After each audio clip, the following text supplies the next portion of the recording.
นะไฟนะทุกคนมีไฟนะไฟสายไปน้ำนะกะว่าอยากให้มันแล้วมื้อนี้เพื่อไปรับอันนี้มาใหม่ๆเลยเห็นไหมขับเยอะเลย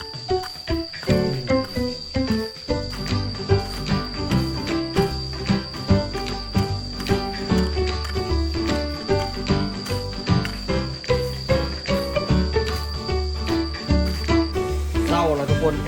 มาแล้วก็เฮ้ยเจ้ากินเหนียวโต้เนาะไว้ดีตอนแรงไปเที่ยวมาว่าสิไปเขาว่าสิไปเสียหญ้าอ้อมต้นยางเลยซอกซื้อของกินมาไว้ออโต้แบบ ทางไปบ่อึดบ่อยากเลย โอ้เอาใครมันบ่ให้เฮงละ เลี้ยงซ่องคนเลยนะไอ้คือความนะ กินแม่กินแ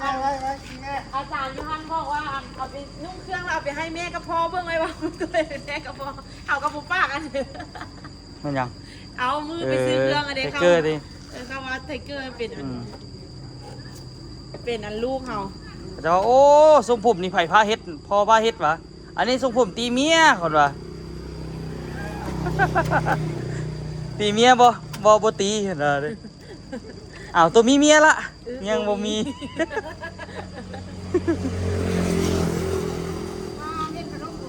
บักคักมือเหลือกิโลคนใดไปส่งว้ากคักแต่ตอนไปฮับหั่นแหละเอาโตแต่ว่าพ่อแม่ไปหากับบ่ค่อยอยากให้ปานใดก็เดี๋ยวนี้เริ่มลึงละ3มื้อลึงละ มือนี้บอกมือนี้บอกน้องจากบ้านมือนี้น่ะออโต้น่ะเป็นตัวเฮ้ยเราเป็นตัวเฮ้ย เอาใครละ บ้าน เอาโตของความแล้วเนาะ ขอบคุณค่ะได้ได้ พรุ่งนี้จะกลับเลยวะ พรุ่งนี้กลับ อ๋อ โอ้ เพราะเดี๋ยวผมมีงานที่ โอ้แม่นเลยเนาะ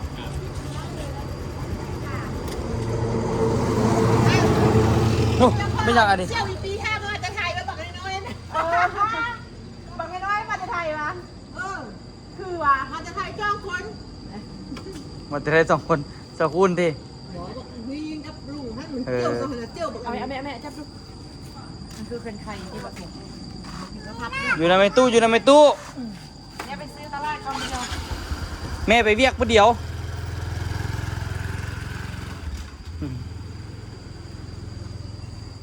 ถูกเป็นครั้งแรกมึงดูไม่จันจับนี่มึงดูเป็นครั้งแรกมาน่ะขายเบียร์เราแต่ว่าใช้เงินไทยซื้อครั้งแรกเลย ครั้งแรกใช่ไหม คิดตามเรทนั่นแหละตามเท่าไหร่ก็ว่าไป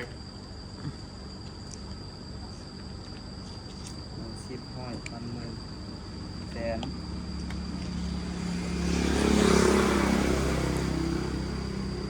เบียร์ตัวเดิม เดี๋ยวเรา เอาตัวสั้นตัวยาว ของสั้นเนาะ ฮะ ของสั้นเนาะ ได้ เบิ้งบินอยู่ให้แม่นละ 480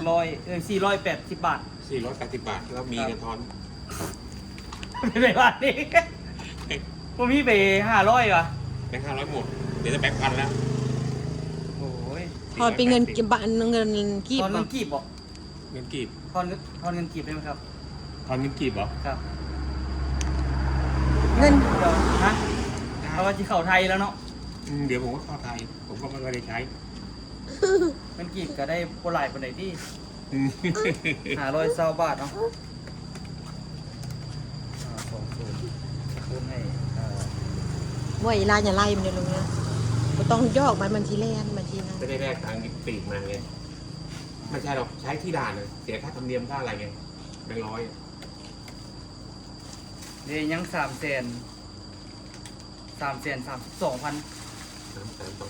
เอาไป1,000มาแล้วกันเท่านี้ให้เนาะ ตัวลูกไล่เท่าเดินเงินตัวเบียร์เราว ฮะ เฮ้ยแล้วน้ำแข็ง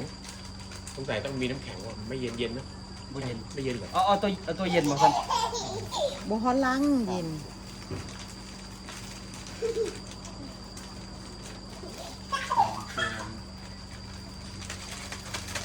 30ประมาณนี้ ซื้อกินกันทีเป็นแสน เดี๋ยวเอาน้ำแข็งให้เพื่อนเลยเนาะ ได้ ตัวนี้บ่เย็นป่ะ เย็นมันบ่ฮอนล้าง เอาน้ำแข็งเอาเนอะ ครับ กินมีน้ำแข็งหน่อยดีกว่า จันโทรมาได้ดิมื้อนี้เนาะขายเบียร์เนาะ ขายเบียร์แถมได้เงินบาทที่มาซื้ออยู่ห้านเป็นครั้งแรกเนาะเพราะปกติได้สิขายได้เป็นเงินกีบแต่ว่ามื้อนี้นี่เงินกีบเพิ่นเบิดเนาะก็เลยว่าเอาเงินบาทซื้อถืออยู่480 บาทเนาะคันว่าเบียร์แก๊สนี่เบียร์ลาวเด้อของสั่นเนาะถืออยู่ประมาณนี้เนาะก็ถือว่าไม่ส่วนวันนี้ก็ถือว่าเติบหนึงละสั่นซะเดี๋ยวไปเอาน้ำแข็งให้เพิ่นแล้วสิเอาขึ้นรถให้เพิ่นแล้วเนาะไปละมายังบ่สูนลืมอาวุธสำคัญเนาะพอดีตัวเจียนี้โอ้โหไม่จันอยู่นี่บ่อยู่นี่แหละแต่ตัวที่ออกนี่ไปเสียหญ้าอ้อมต้นยางเนาะบ่ได้ไปโดนละอยากไปเฮ็ดแต่โดนละแต่ว่าบ่มีโอกาสได้เฮ็ดจักเทื่อเนาะมื้อนี้ก็คือว่าบ่ทันเมื่อยเฮงเนาะตัวก็เอาอันน่ะไฟเนาะทุกคนมีไฟ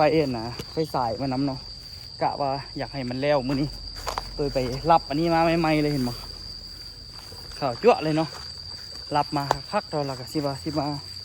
เสียหญ้าอ้อมต้นยางซะทุกคนมันดนละว่าสิเฮ็ดเท่าใดก็บ่ได้เฮ็ดจักเทื่อเนาะจนว่าสิค่ำละจึงสิมาเฮ็ดค่าหลายอันโทษไม่จันก็หาก็มาแต่ไปเขตมาเนาะก็เลยบ่มีโอกาสสิได้อันนั้นโอ้ผมไม่จันดึงอันนี้มาจริงๆดึงงาอันนี้มาตัวก็บ่มีเวลาดึงเลยไปเฮ้ยหลายแนวโพดเนาะทุกคนเนาะอันนี้นี่กะตัวตัดแล้วว่าสิดึงมาไว้นี่แหละแต่ว่าบ่ทันจักเทื่อเนาะเบิ่งนี่กล่องหนึ่งบอกใหญ่ไม่จันน่าจะเอาอยู่พุ่นเนาะอยู่นี่น่าจะยังบ่ทันได้ต้องมันเถอะเดี๋ยวประมาณมื้ออื่นซะคันบ่ได้เฮ็ดหยังล่ะตัวสิมาเฮ็ดเนาะมื้ออื่นกับพัดมีอีกได้ทุกคนมีแนวมีเวียกอีกเนาะโอ้ยุ่งวุ่นวายเลยวุ่นวายหมอขี่คว่ำเนาะที่จริงตัวนี้นี่ก็เป็นตาเสียก็แต่ว่าตัวสิใส่แผ่นอื่นเนาะนี่เนาะต้องได้เสียหญ้าอ้อมมันแต่ว่าตัวสิใส่วิธีอื่นเนาะยามันตัวนี้คือกันยามันเอาตรงๆเลยทุกคนตัวสิฉีดยาปีสำนีที่พอดีคักก็นี่หญ้าสำนีเขาเจ้าว่าต้องให้มันขึ้นนิดนึงเนาะมันจึงคักเบื้องต้นนะยางตัวจนสิโบเห็นหุงละจนสิโบเห็นหุงเห็นใส่ละเดี๋ยวสิเสียแต่แจนี่ไปเลยซะรู้สึกก็มีต้นยางอยู่แจนี่แหละเริ่มมีนะนี่ก็ต้นนี้ตายบุ้งว่าตายย้อนอย่างเนาะตายแล้วต้นนี้ยังแต่กะเบิ้งจุดโบเห็นว่ามันมีเนาะค่อยๆเบิ้งก็ค่อยๆกวดอันตรายอยู่เนาะอันตรายบนเฮาย่านที่ไปซับทิ้งมันนะทุกคน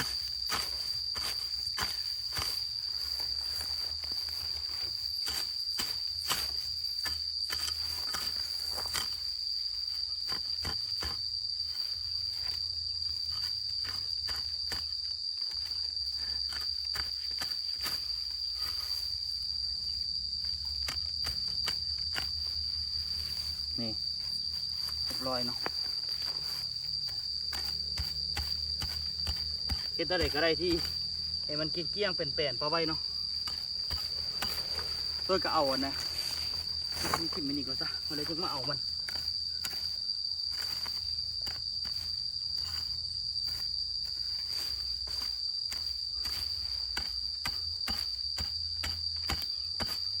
กลัวสิเลว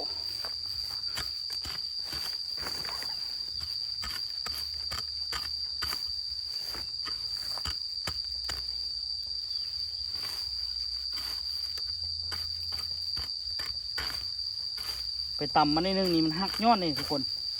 มันยังอ่อนๆอยู่เนาะ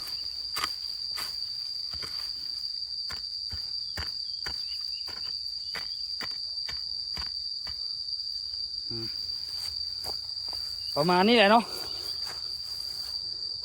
เฮ็ดตัวนี้ปลาไว้โอ้ย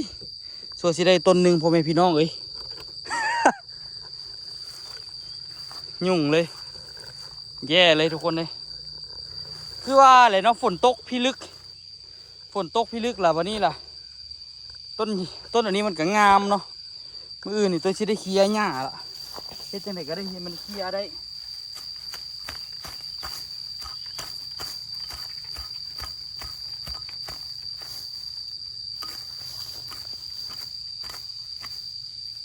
ไม่มาปักพี่ใหญ่ไม่เนาะมื้อหน้าตัวที่เฮ็ดไม่ใหญ่พอดีมาปัก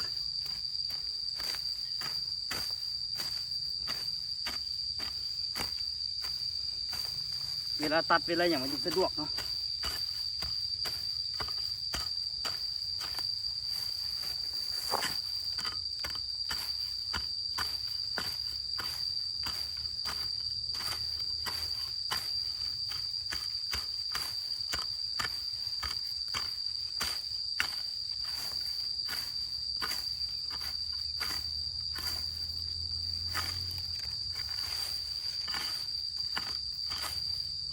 นี่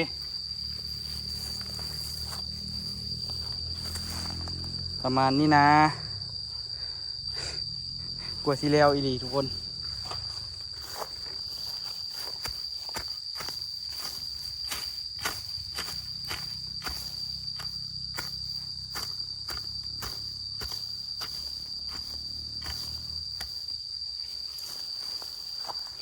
กว่าจะได้มากว่าจะได้มามันก็ลากายไป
นี่3 ต้นละว่าบ่แล้วมันก็สิแล้วอยู่ดอกทุกคนแค่มันต้องใช้เวลาเนาะ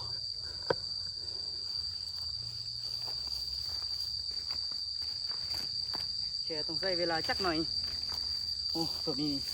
ไม่บ่ปักบ่ได้เลยเอาออกแล้วต้องได้ปักคืน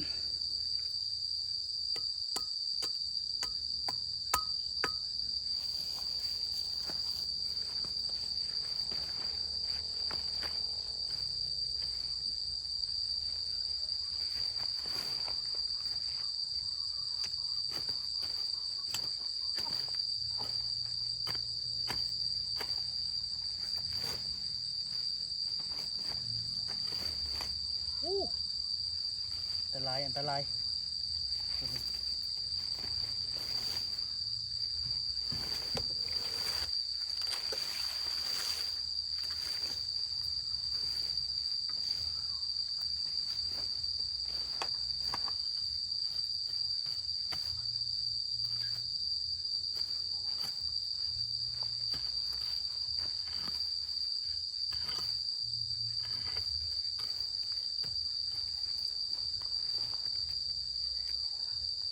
เกือบ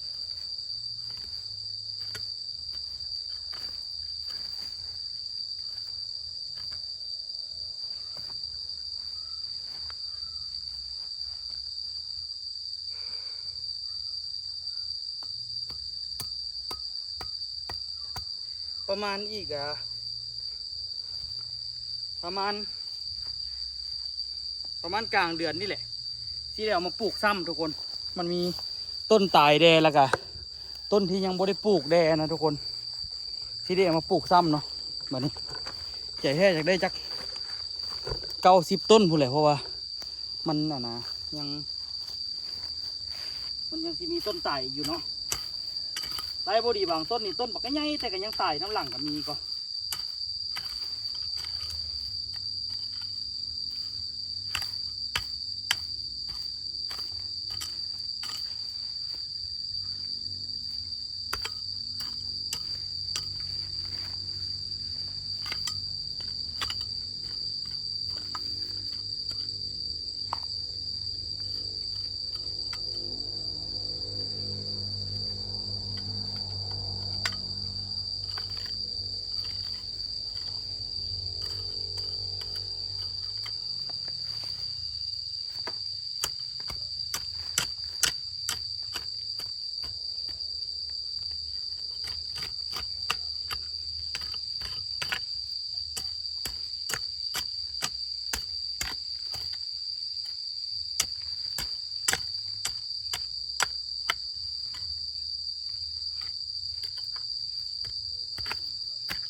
โอ้เฮ็ดได้สิแล้ว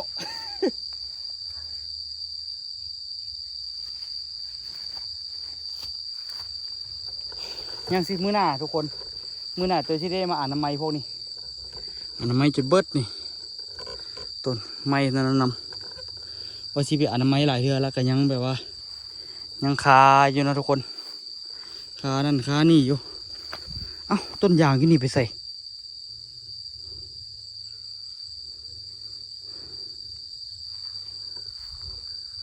ระแวงแล้วตอนนี้ยันสิไปเหยียบมันโอ้อยู่นี่ตายต้นหนึ่งได้นี่โอ้อยู่นี่ยังบ่ทันตายเนาะแต่ว่าสิบ่เห็นมันแต่ว่าตัวนี้น่าจะมีตัวอัดหัวนะตัวอัดอยู่บนไหนวะ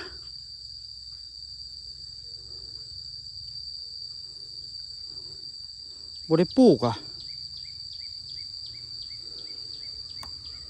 เขาน่าจะปลูกอัดหัวไว้เนาะแต่ว่าคือบ่เห็นต้นมัน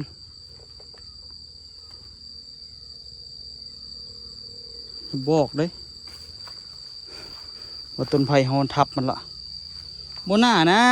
จะทับนะโอ้ยังมีอยู่หุ่นอีกต้นหนึ่งยังมีอยู่ลุมอีกต้นหนึ่งอยู่ก่อนนี่แล้วก็น่าจะเป็นต้นนี้แหละตัวอัดน่าจะเป็นต้นนี้แหละโมเมนตัวนี้ซื้อแล้วนี่ต้นนี้มันซื้อแล้วตัวนี้นี่แล้วตัวอัดหัวอยู่ใส่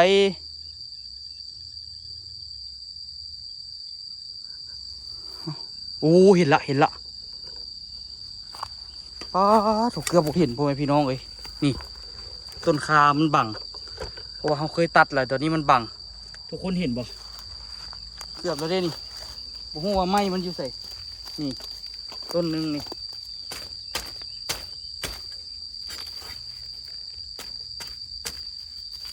นี่ต้นหนึ่งตัวกว่าแล้วมันต้องมีอีกต้นหนึงธรรมดา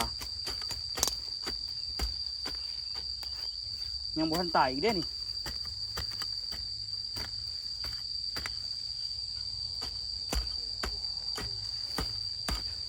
หญิงดินงามกว่าบนนี้มันอาจจะใหญ่ไวมันอยู่ติดกับต้นคาเนาะมันมีอยู่นี่อีกอันหนึ่งคันตัวบ่เห็นไม้นี่ก็คือสิบ่เห็นคือกันอันนี้ตัวเห็นไม้ที่ว่ามันปักอยู่นี่ซื่อๆแต่ตัวสิหาไม้ปักคือกันตัวนี้ตัวเมื่อกี้นี่โอ้ควรเนาะเดี๋ยวที่เอาตัวนี้ปักไว้ก่อน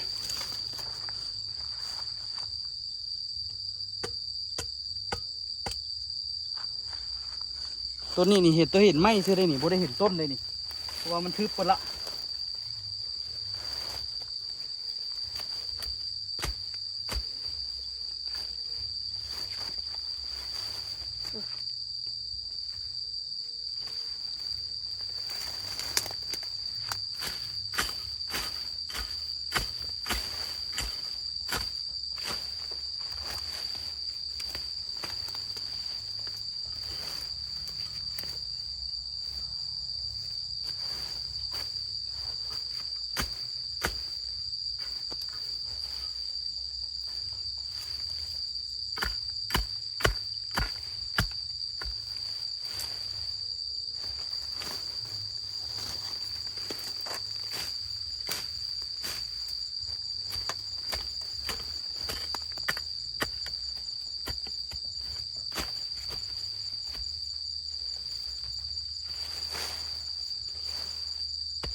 ปักไม้ตัวนี้ไว้มันจะที่จืดเนาะทุกคนเกือบบ่เห็นเลยเด้นี่ไม้มันมาตันบนเนาะตัวนี้อีกเห็นบ่ตัวเอาไม้ตัวใหญ่ตัดไว้บังไว้มืดกระยาเนาะมือนี้สิเอาโคมมาไต่ใส่งูสิแล้วจากต้นดอกทุกคนงูสิแล้วจากแถวเนาะอันนี้หากเอาแถวทำอิฐ เดี๋ยวเฮ็ดไปก่อนบรรยากาศยามแรงนะทุกคนอยู่ที่บ้านอู่ลองซานเสียดายแล้วทุกคนมื้อนั้นตัวตัดหญ้าแล้วตัวบ่ได้เห็นไม้ตัวนี้ แทบเข้าไปกันหักเลยทุกคนต่อตายเลยต้นนี้ต้นยางต้นนี้เอายี่ใส่ละเอาต้นยางเสียต้นยางหายป้าหายไปบนต่อเลยเอาต่อคือผู้เห็นปกติต้องมีต่ออยู่นี่เนาะโอ้นี่เด็ดนี่ทุกคนต่อตัวนี้คือแองแม่งเลยทุกคนตัวไปตัดหญ้าถึงมันเนาะมันหักกระโปรงกับงามเสียดายขนาดแต่คือสิตายเลยแล้วแหละเบิ่งทรงนี่ละ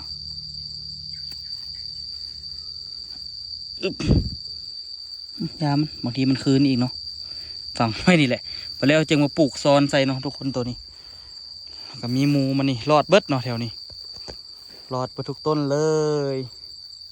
โอ้ต้นอันนี้บริตัดปะนี้มารอดไปได้จังเลยวะตัวกับบริสังเกตเห็นเนาะมึงปลาดุกเบิ่งประมาณอีกอาทิตย์หน้าเนาะตัวที่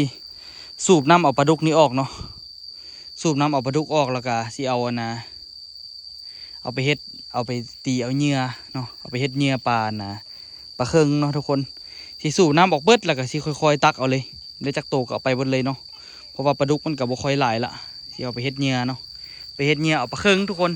ถ้าติดตามทุกคนเป็นไผอยากเห็นเนาะตอนนี้นี่ก็คือสิคำละทุกคนต้นมะนาวเขาก็ใหญ่เติบละจักสีจังไดแหละเบิ่งสิหาคนมาช่วยกันมื้อหน้าบางทีสิเอิ้นต้นตาลมาช่วยเนาะช่วยเอาจกไปเสียหญ้ากองนี่หรือบ่ซั่นก็สิตัดเลยเนาะตัดเอาตัวอ้อมๆนี่ก็สิเอาจักมาตัดเอาเนาะตัดอ้อมแล้วก็แล้วบ่จึงบ่ได้เสียหญ้าเอาจกมาซับเสียหญ้าเนาะตอนนี้คือหญ้างามแฮงทุกคนเลยหลังจากที่ตัวตัดสุดก่อนนี่ ขั้นบ่ตัดเนี่ยมันสิบ่เฮงไปนี่เลยทุกคนอันนี้ตัวไปตัดหญ้าละเอามามันโปร่งงามพิลึกโพดเนาะพิลึกพิโลความว่ามันงามอันนี้นี่ก็เอ้าโอ้ต้นยางต้นนี้ก็ตายนี่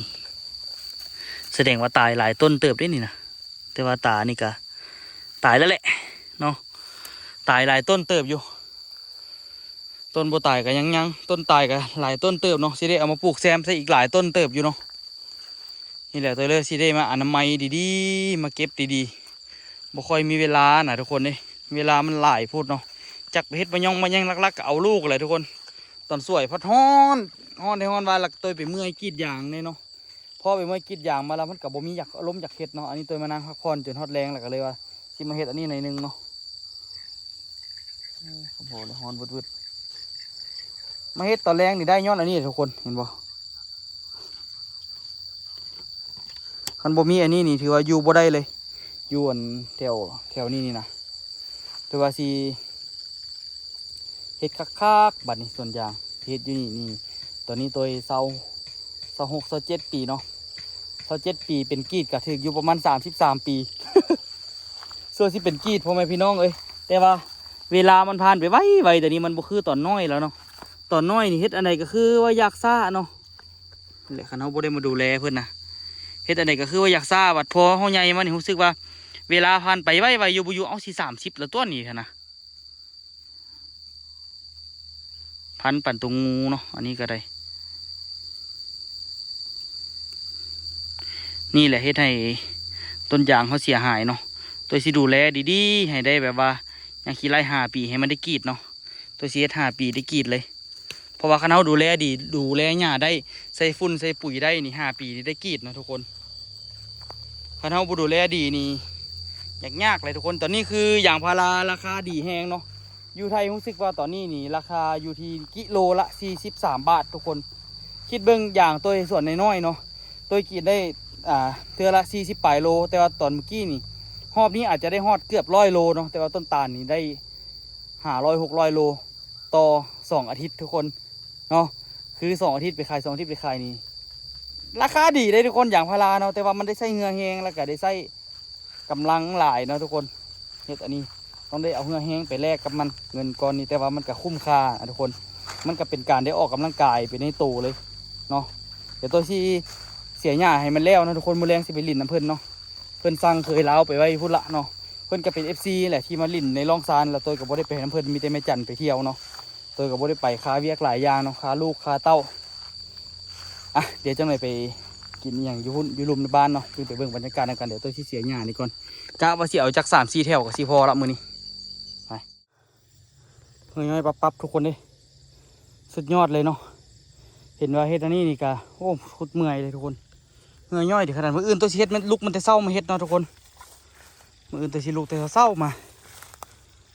นี่เฮ็ดให้มันแล้วมื้ออื่นนี่ไปเช้าแล้วทุกคนมาแล้วก็มาเฮ็ดเดี๋ยวกินให้ออโต้เนาะเฮ็ดเดี๋ยวกินให้ไปโรงเรียนตอนเช้านี่เนาะเพราะว่าเมื่อคืนนี่ก็ไปคิดว่าสิได้เฮ็ดอันนี้กินเอาไปเอามาจนบ่ทันแล้วเนาะก็เลยว่าบ่ได้เฮ็ดหยังเนาะมาเฮ็ดมื้อนี้เอาเฮ็ดขั่วซีนใส่หมึกอึทุกคน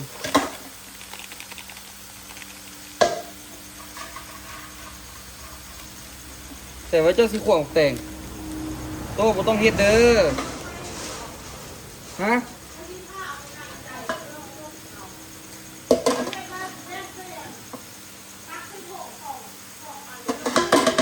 โอ้ขั่วหมึกอึแล้วก็แล้วแซ่บนี่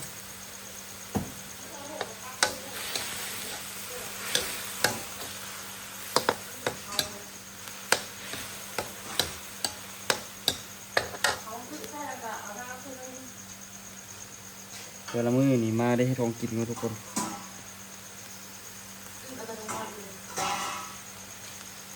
ลูกคำกับลูกแต่เศร้าก็ตอนนี้ อยากตื่นก็ได้ เป็น ตื่น ลูกคำคนใหม่แล้วทุกคนแต่นิสัยยังคือเก่าเนาะ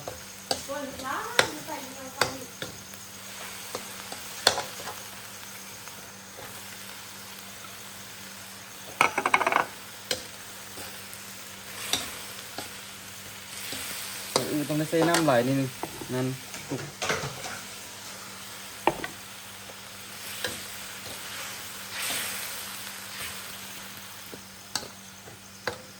วันนี้ออโต้สิไปโรงเรียนอีกบ่ ไปบอกไป บ่เศร้าค่ะ โอ้ย มื้อนี้ลูกสิไปโรงเรียนอีกบ่ออโต้ เอามันเงี้ยยากมันบ่ต้องเก็บ ยามัน ไปบ่เบาเงี้ยบ่ลูกไปลูกก็ว่าเลย โตไปโรงเรียนบ่โอเคสมเสยแน่